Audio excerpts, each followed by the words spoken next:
আসসালামু আলাইকুম রহমতুল্লাহ। ফেসবুকের উপরে আল্লাহ ঠাডা ফুরুক, আল্লাহর গজব পড়ুক, আল্লাহ লানত, আল্লাহ এই ফেসবুকের ধ্বংস করুক।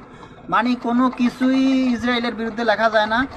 বললাম যে আজকে 2 দিন সরকার হয়তো আন্দোলনের কি কয় একটু দমানোর জন্য ফেসবুক বন্ধ করে রাখছিল, কিন্তু এই ফেসবুকের গোষ্ঠী এই অগরে আল্লাহর কি কমু, কোন ভাষায় কমু, আমার ভাষা নাই। আল্লাহ অগর উপর ঠাডা ফুরুক, গজব পড়ুক, অগরের উপরে আল্লাহর রহমত করুক, অগরে হেদায়ত করুক, ইসলামের পথে আনুক, না হলে এমনভাবে ধ্বংস করুক যেন আকাশের দিকে শুধু চাই থাকে, হ্যাঁ, মুখের ভিতরে কিছু কোনো পানি ফুনি কিছুই না পড়ে।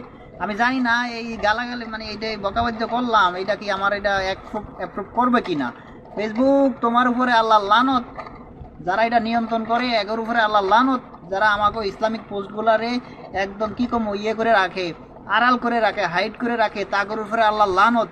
যারা যেই আঙ্গুল দিয়ে হাইড করিয়া রাখে তাগর উপরে আল্লাহ লানত। যারা ব্রেন দিয়ে ব্রেন খাড়ে আমাদের পোস্টগুলো হাইড করিয়া রাখে